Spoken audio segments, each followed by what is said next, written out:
வானிலை தூண் அமைத்து துணையின்றி துணையாவை ஆளும் அல்லாஹ்வுக்கே எல்லா புகழும் புகழ்ச்சியும்.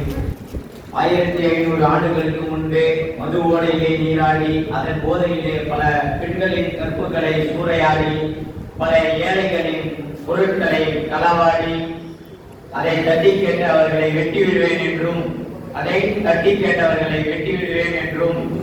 ஆண் குழந்தை பிறந்தால் பெண்ணுக்குள்ளும் பெண் குழந்தை பிறந்தால் மண்ணுக்குள்ளும் புதைத்து கண்டதே கடவுள் கொண்டதே கோலம் என்ற வாழ்ந்த நெடுநிலத்தில் மக்கா என்னும் மாநகரில் ஒருவர் பிறந்தார். பிறப்பதற்கு முன்னே தந்தையை இழந்தார். பிறந்த பின்பு தாயை இழந்தார். பாட்டனாரின் அரவணைப்பில் அழகிய முறையில் வளர்ந்தார். 63 ஆண்டுகள் இந்த பூமிக்கு மேலாக வாழ்ந்து நரக விளிம்பில் என்ற மனிதர்களை, மனித பாவிகளை மனித புனிதராக்கிய ஒத்த மனைவி முஹம்மது முஸ்தபா நபி ஸல்லல்லாஹு அலைஹி வஸல்லம் அவர்களுடைய பிறந்த இந்த வசந்த மாதத்தில் நாம் அனைவரும் நின்று இருக்கிறோம். அல்லாஹ் தஆலா அவருக்கும் அவருடைய உம்மத்தாகிய நமக்கும் எல்லா விதமான நலவுகளையும் தந்த அருள் புரிவான் என்ற நல்ல துஆக்களோடு நாம் ஆரம்பம் செய்கின்றோம். அல்லாஹ் தஆலா எல்லாரும் இந்த தமிழ்நாட்டில் இருக்கிற எல்லா மக்களும் என்ன பாக்குறாங்க அப்படின்னா, தமிழக வெற்றி கழகம் ஜெயிச்சது, முதல்வர் விஜய் முதல்வர் ஆனார் அப்படின்னு பாக்குறாங்க. ஆனா அல்லாஹ் இந்த பூமியை படைக்கும் போது தெளிவா சொல்லிட்டான், இந்த மனிதர்களையும் ஜின்களையும் என்னை வணங்குவதற்காக நான் படைத்தேன் சொல்றான். யார் என்னை வணங்குகிறார்களோ அவர்களுக்கு உலகம் அவர்களுடைய காலடியில் இருக்கும் என்கிறான்.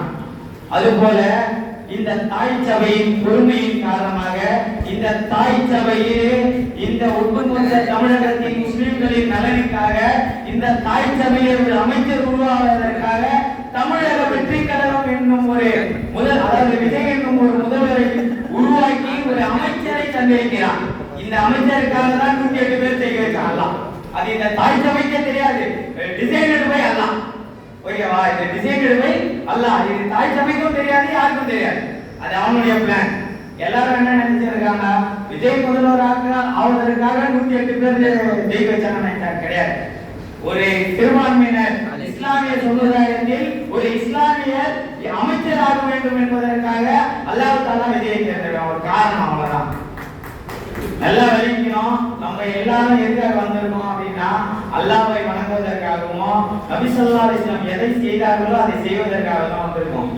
இந்த தாய் சபை மட்டும்தான் நபி ஸல்லல்லாஹு அலைஹி வஸல்லம் எதை செய்தார்களோ அதை செய்து கொண்டிருக்கிறது. இங்க நிறைய அரசியல் கட்சி வந்தது, போனது, தோற்றது, வென்றது என்று பல வரலாறுகள் உண்டு. ஆனா இந்த தாய் சபை மட்டுமே நிரந்தர வரலாற்றுக்குரியதாக இருக்கிறது. இன்றும் இருக்கும், என்றும் இருக்கும். இன்ஷா அல்லாஹ் என்றும் இருக்கும், என்றும் இருக்கும்.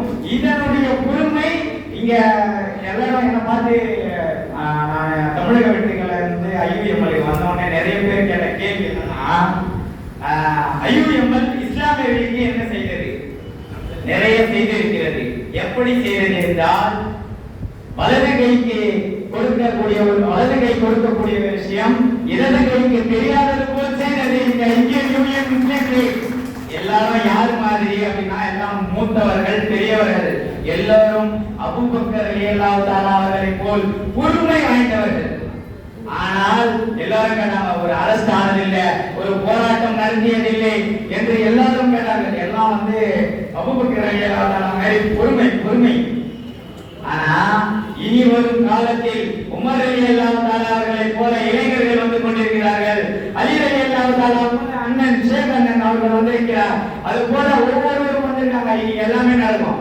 இந்த சமுதாயத்திற்கு வெறும் நன்மையை மட்டுமே இனி நடக்கும். இந்த இந்தியன் யூனியன் முஸ்லிம் லீக் சார்பாக என்று கூறிக்கொண்டு என்னுடைய உரையை முடிக்கிறேன். அல்ஹம்துலில்லாஹ். அஸ்ஸலாமு அலைக்கும் வரஹ்மத்துல்லாஹி வபரகாத்துஹு. எல்லா புகழும் அல்லாஹ்வுக்கு.